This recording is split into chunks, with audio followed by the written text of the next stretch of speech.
Vamos a retomar el estudio ya, hermanos. La semana pasada tuvimos una visita sorpresa y hicimos una excepción para recibir al hermano Quirós. Y quiero agradecerles profundamente que la reacción del pueblo fue muy, muy bella, muy hermosa, hermanos. Se le dio una muy buena ofrenda.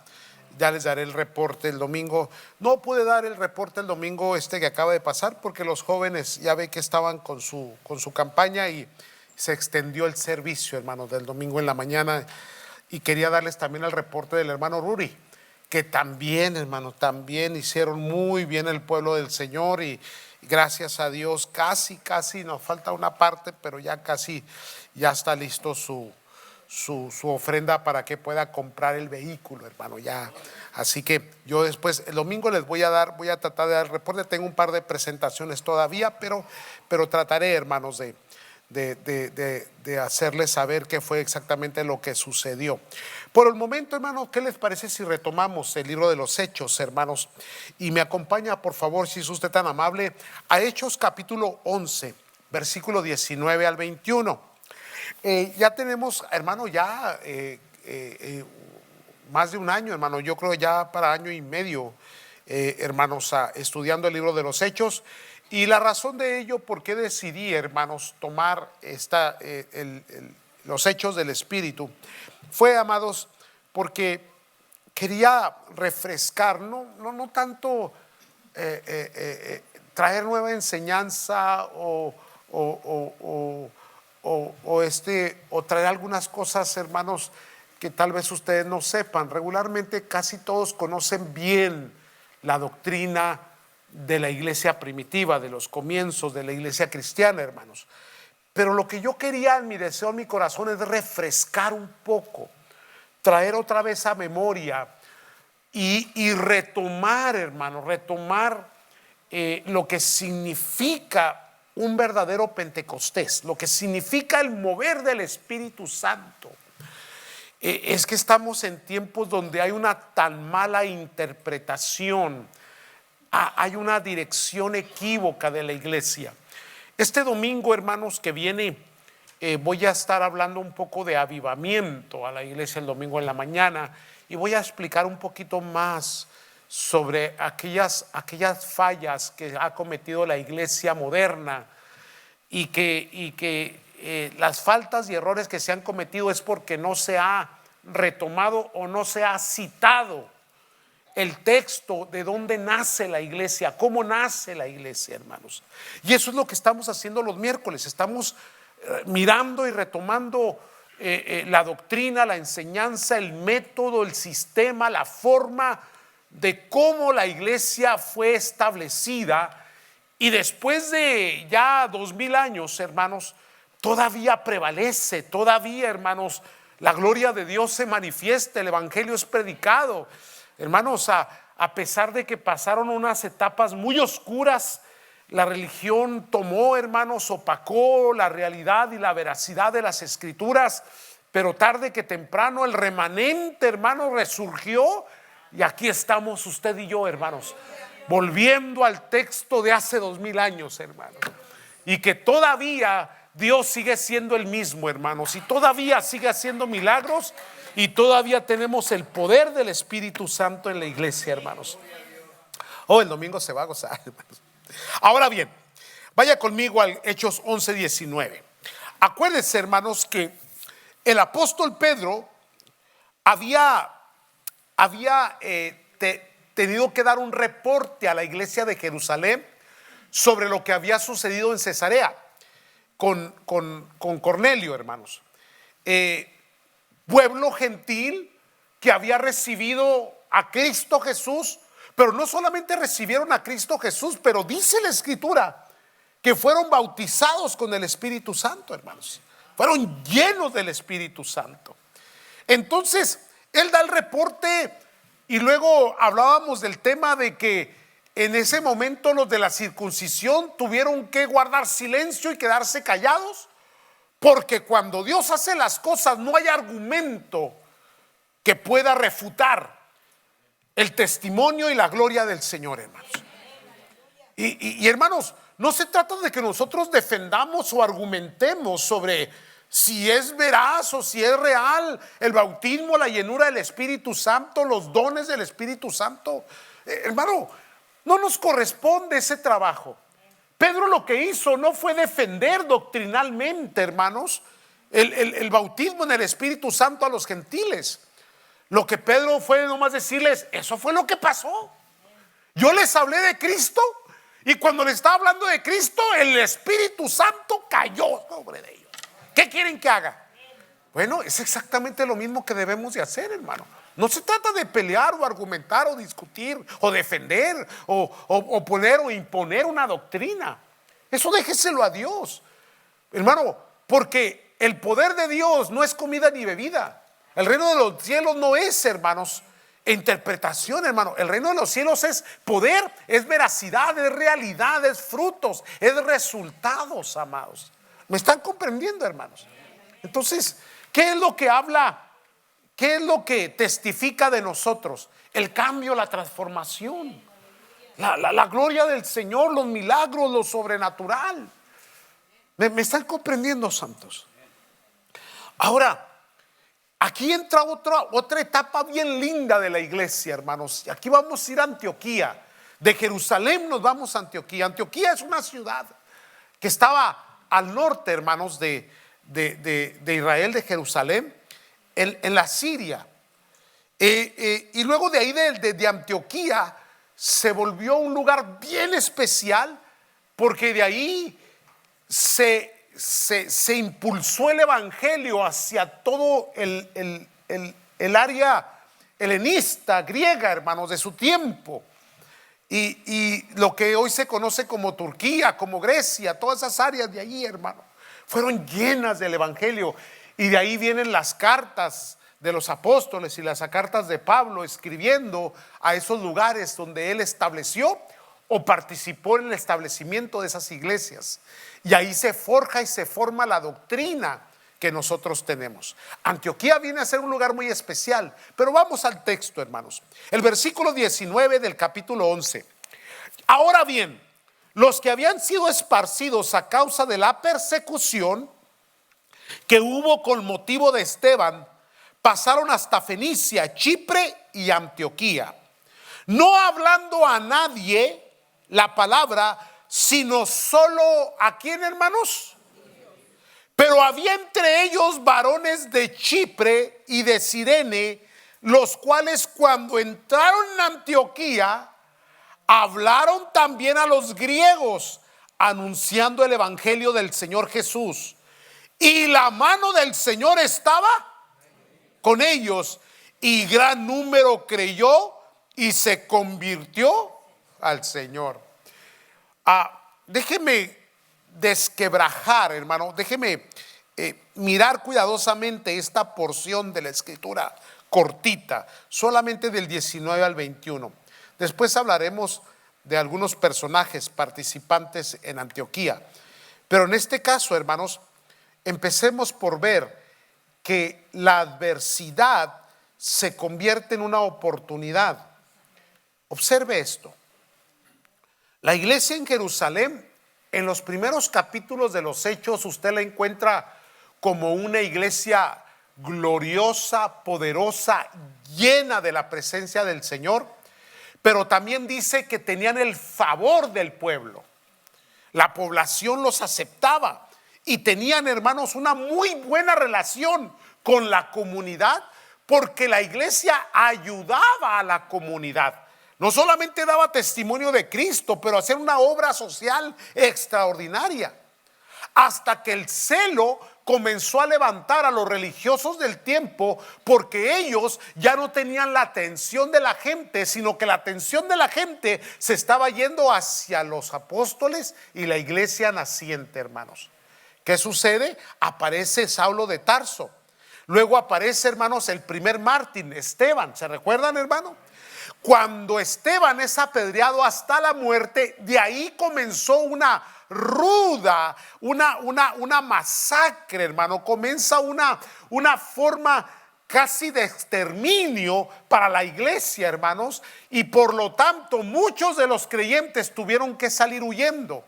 Entendamos, hermanos, que esto sucede cuando fue el día de Pentecostés, cuando desciende por primera vez el poder del Espíritu Santo. El Pentecostés es una fiesta judía que hacía una convocatoria o llamamiento a todos los judíos helenistas y a todos los judíos, hermanos, que habitaban en otros lugares y que llegaban, hermanos, a Jerusalén para celebrar las fiestas, tanto la Pascua como también el Pentecostés. Recibieron la llenura del Espíritu Santo y muchos se quedaron en el lugar. Ahora, ahí, hermanos, hay una situación. A veces las cosas malas que suceden no siempre provienen de Dios. Más bien Dios se vuelve permisivo porque detrás de un asunto malo, a veces Dios va a manifestar su gloria y su poder. Ejemplo. La iglesia se acomodó tan bien y estaban tan bien que no entendieron que este evangelio tenía que ser llevado hasta el último rincón de la tierra. Había estabilidad, había crecimiento, había los problemas que ya habíamos hablado, hermano. ¿Cuáles eran? La distribución de los bienes. ¿Se recuerda que los griegos discutían contra los judíos, que las viudas eran desatendidas, etcétera, etcétera, discriminación, cosas de esas? Y es que cuando la iglesia no ve hacia afuera, se comienza a ahogar en sus propios problemas internamente. Piensen eso. La mayoría de las iglesias entran en conflictos, en divisiones y en pleitos y contiendas, hermano, simple y sencillamente porque están amontonados adentro.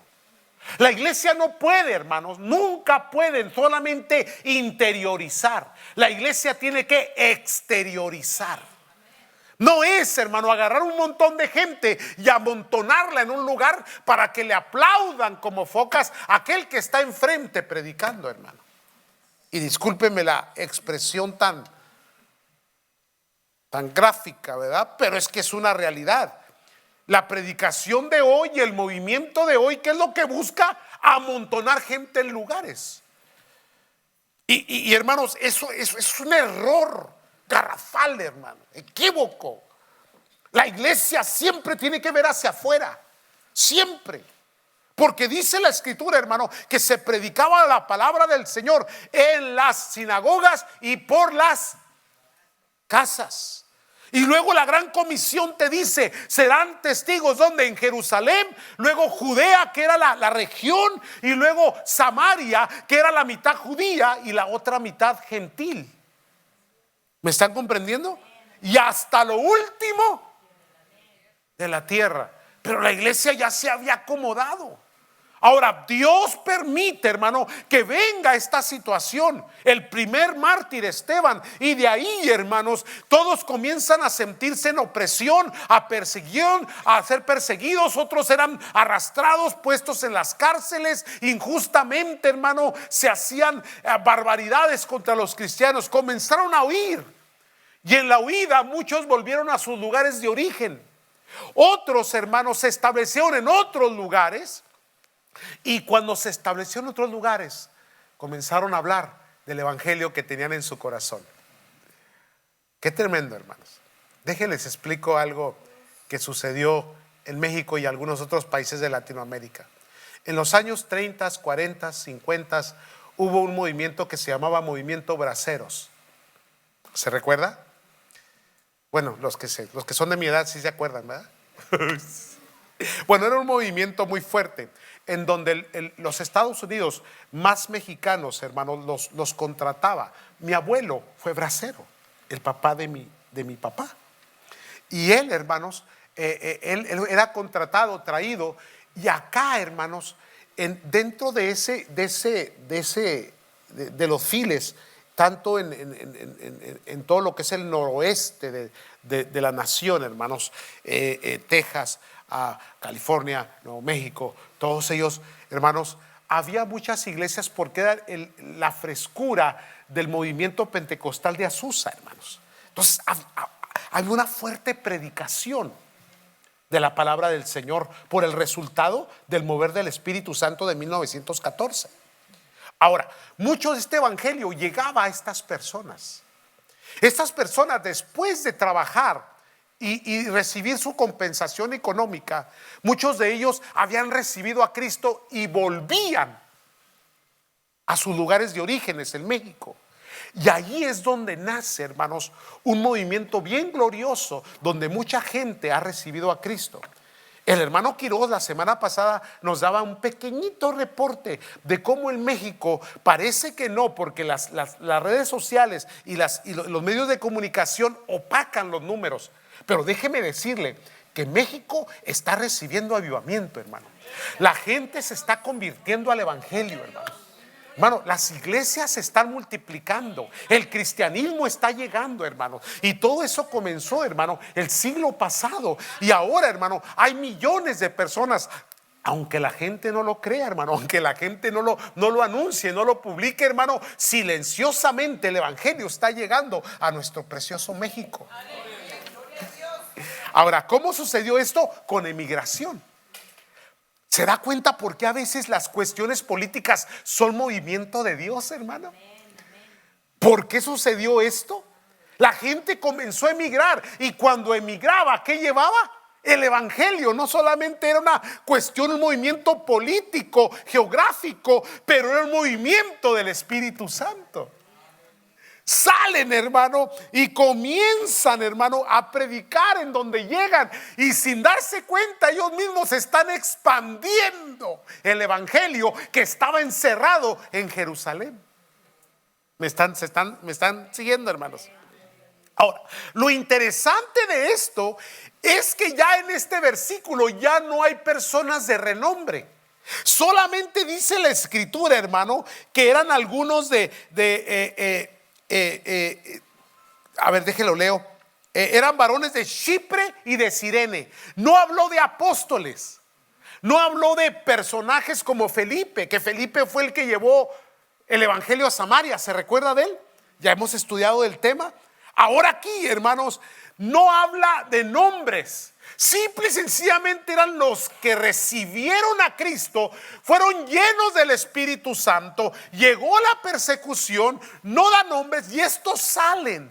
Ahora, cuando salen, hermano, eran personas tan comunes como usted y como yo. Esto nos enseña que el evangelio no descansa y no reposa sobre personajes especiales. Por favor, entienda eso, hermano. Todos somos llamados, todos somos participantes.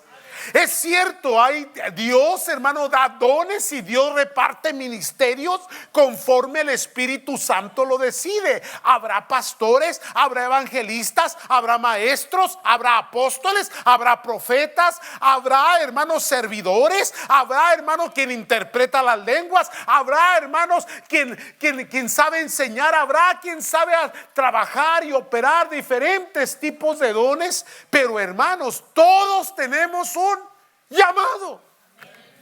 Y el llamado, hermano, que Dios nos ha dado es para que sea impulsado este evangelio. Entonces, lo que más me asombra de este versículo es que aquí desaparecen ya los nombres, hermano, que son sobresalientes. Ahorita aparece Bernabé enseguida, porque hay una supervisión de la iglesia. Pero, hermanos, esto no cambia que los mismos que fueron perseguidos salieron, y mientras salían, hermanos, el Espíritu Santo, hermano, los llevaba, los guiaba, y ellos comenzaron a establecer iglesias.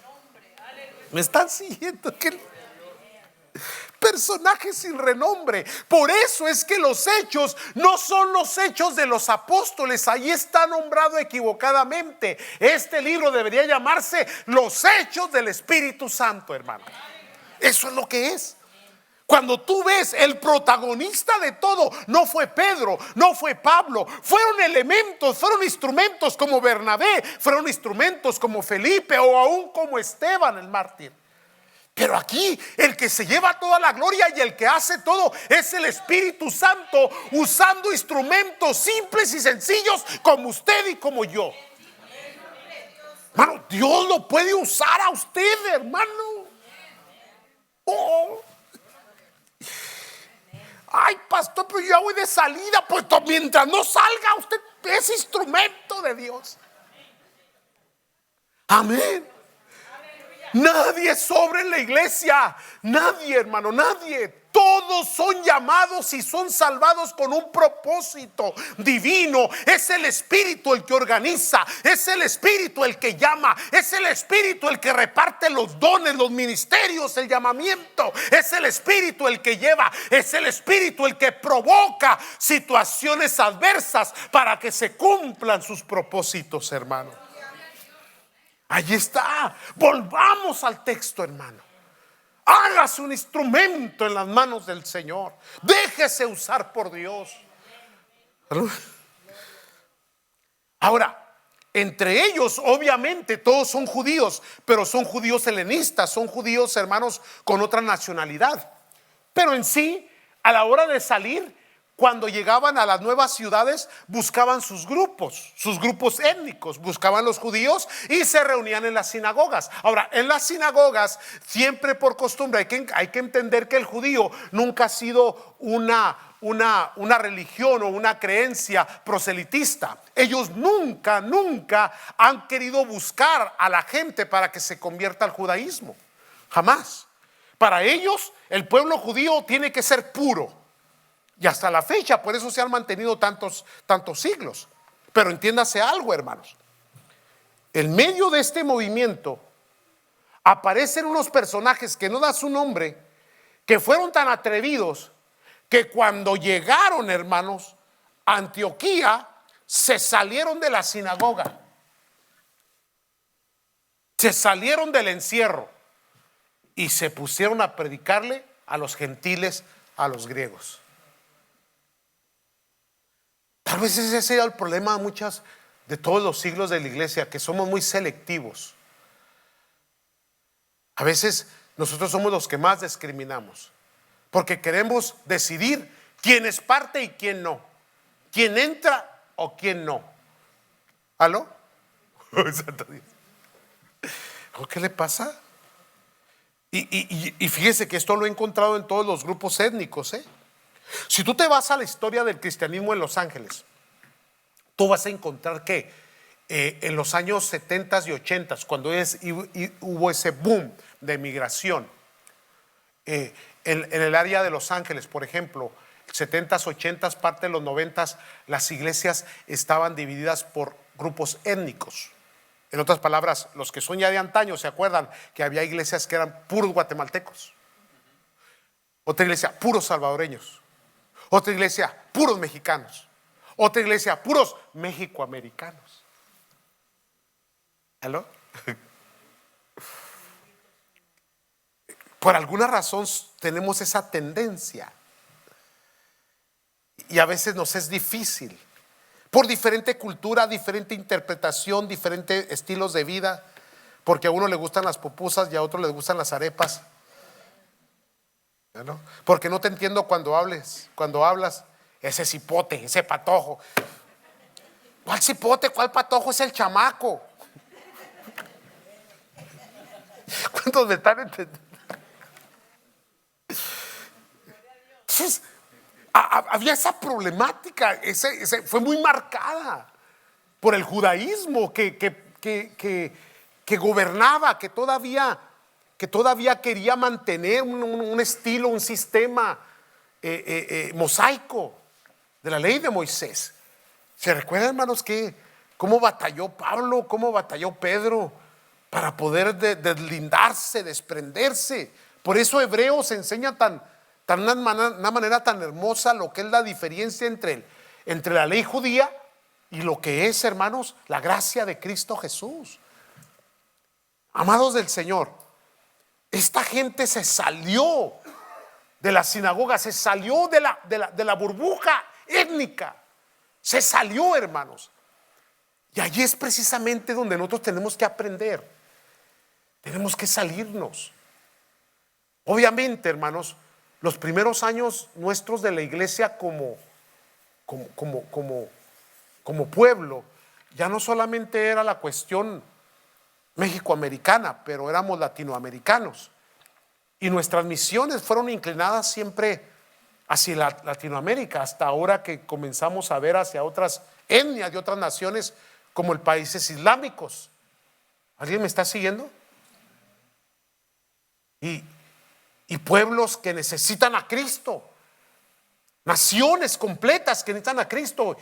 Y tú vas a Latinoamérica y todavía encuentro y discúlpenme, no sé si está bien, ese racismo en donde somos todavía selectivos, donde no pensamos en otras naciones. Y le voy a decir por qué yo hice el cambio.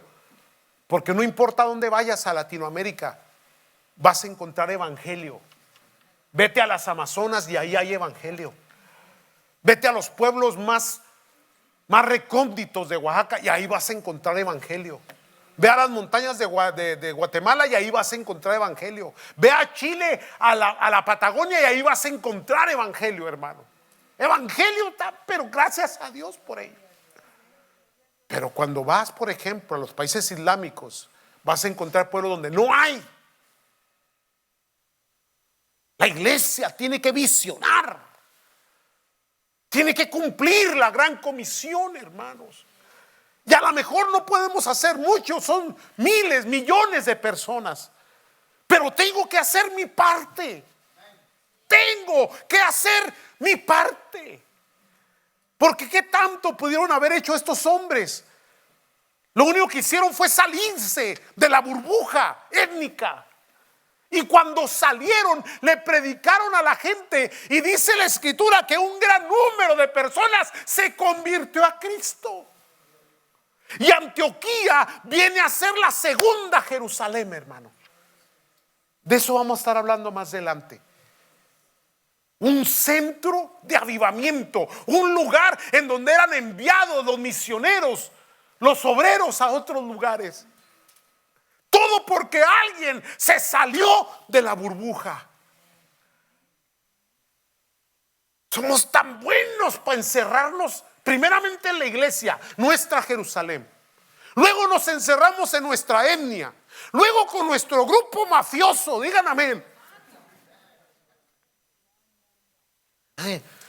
Es que este no piensa como yo, por lo tanto búscala, sáquese. Y la iglesia no aprende a ver, hermano, la visión de Dios, los ojos de Dios, hermano, el corazón de Dios. Y nos encerramos, hermano. No permitamos eso. Seamos abiertos. Respetemos otras culturas. Respetemos otras maneras de interpretar los estilos de vida. Pero todos necesitan escuchar de Cristo Jesús, hermano. Ahora dice la palabra que la mano del Señor estaba con ellos. ¿Qué significa eso, hermano? Que Dios los estaba respaldando. Había una incomodidad entre los de la circuncisión, entre los judaizantes, entre los judíos, hermanos ortodoxos, que decían, es que este evangelio es nomás para nosotros. Y ellos, hermanos, se salieron, y así como Pedro, Dios lo respaldó en Cesarea, hermano, con aquel Cornelio y con su familia, que todos vinieron a Cristo y fueron llenos del Espíritu Santo. Ahora estos se salían de la esfera étnica, de la esfera religiosa, les hablaban de Cristo a la gente, y dice que la mano de Dios estaba con ellos. Cuando te metes a los propósitos de Dios, a la voluntad de Dios, hermano, al corazón de Dios, hermano, a la misión de Dios, a la obra de Dios, déjame decirte, la mano de Dios está contigo. Dios te va a respaldar, hermano. Dios te va a respaldar. Tu preocupación no debe ser otra sino caminar en la voluntad de Dios, hermano. Preocúpate por eso. No te preocupes por los recursos, no te preocupes por la gente, preocúpate por agradar al Dios que te llamó, hermano, por cumplir los propósitos que Dios te dio, por poner a funcionar los dones y los ministerios que Dios te otorgó. Híjole. Entonces la mano del Señor estaba con ellos. Salieron de su esfera y ganaron un gran número de personas. No dice cuántos, pero hermanos, Antioquía se viene a ser una de las iglesias céntricas, poderosa. Se vino a ser la casa de Pablo y de Bernabé. Después vamos a hablar de ellos. El lugar donde el Espíritu Santo hablaba, donde el Espíritu Santo dijo: prepárenme a Pablo, prepárenme a Silas, prepárenme a Bernabé, y me los envían. El Espíritu Santo hablando, hermano, hablando. Tremendo, amados del Señor. Déjeme cerrar ya esto, porque quiero que comprenda, hermanos, el propósito de la iglesia, por qué somos llenos del Espíritu Santo. ¿De qué se trata esto? ¿De su prosperidad? ¿De su sanidad? ¿De su bienestar? ¿De que usted venga a escuchar un mensaje positivo que le ayude a sentirse bien? Estás en el lugar equivocado. Búscate otro lugar, porque esto, en vez de ser un crucero, sigue siendo todavía un barco de guerra. ¿Cuántos me están oyendo? Y regularmente el evangelio predicado no te va a hacer sentirte bien. ¿Sabes qué va a hacer el evangelio predicado? Te va a incomodar. Te va a hacer sentir carga por el pecador, por la gente. Vas a sentir la carga de bendecir a la gente, de amar a la gente. Te va a incomodar, porque entonces ya no vas a buscar tu propia prosperidad ni tu propio bienestar. Entonces vas a decir: con Cristo estoy juntamente crucificado, y ya no vivo yo más, mas ahora Cristo vive en mí.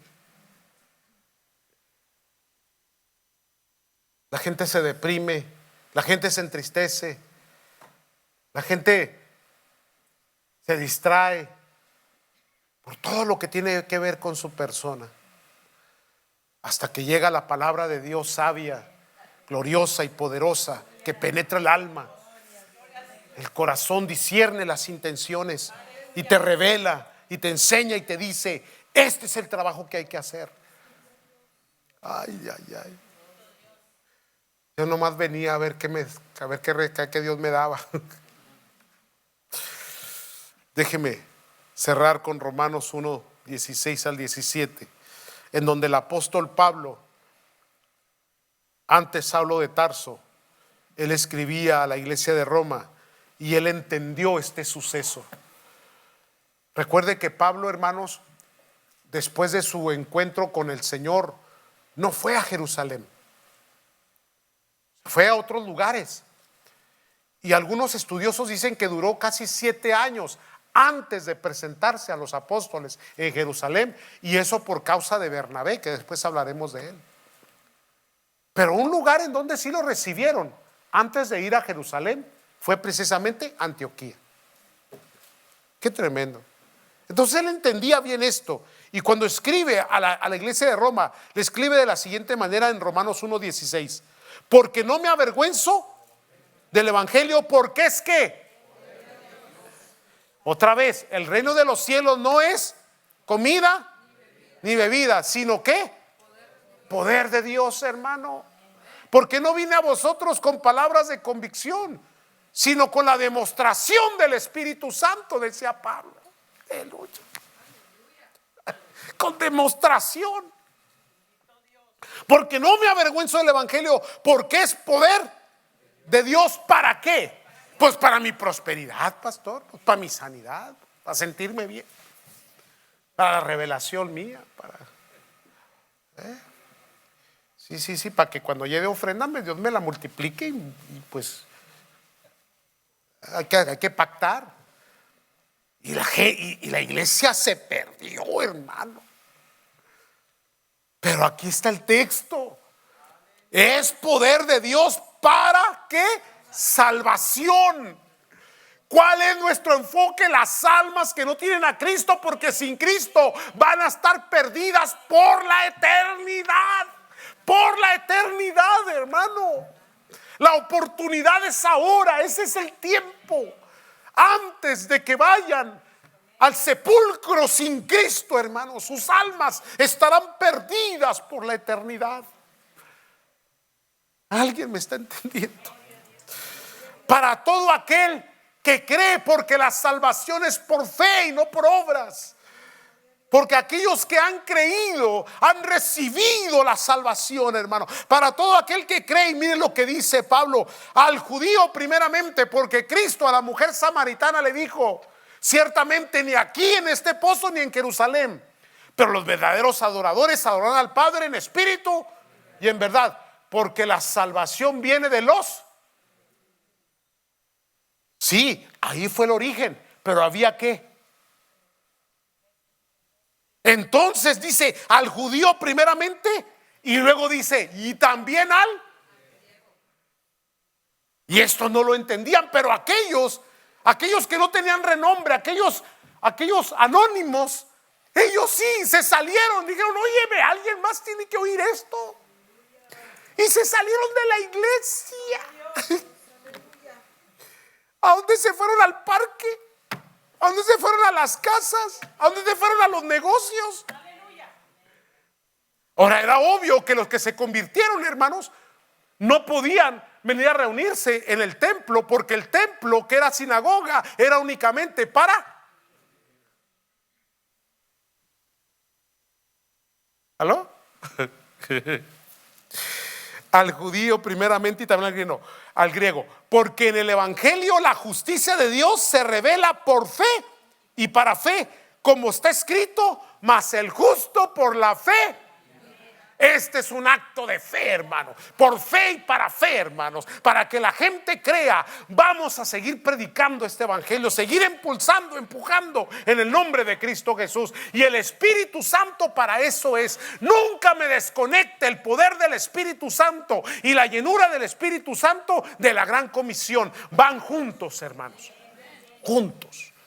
Propósito de la iglesia. ¿Por qué estamos aquí reunidos? Porque estamos aquí para adorar a nuestro Dios, para ser fortalecidos, para ser llenados, para adquirir sabiduría y conocimiento de Dios, para que el evangelio se revele por fe y para fe a nuestras vidas, para luego salir y ¿qué? Compartirlo, hablarle, decírselos. No perdamos, hermano, no nos desubiquemos, no nos desenfoquemos, mantengamos la línea bíblica. Estamos reunidos con el único y simple propósito de expandir el reino de los cielos, hermanos, a través del evangelio de Cristo Jesús. Que todos oigan, que todos escuchen, y que el Señor, el Espíritu Santo, añada a la iglesia los que han de ser salvos. Amén, santos. ¿Qué les parece si oramos entonces? Después de la regañada, ni ganas me dan, pastor. No, no es cierto.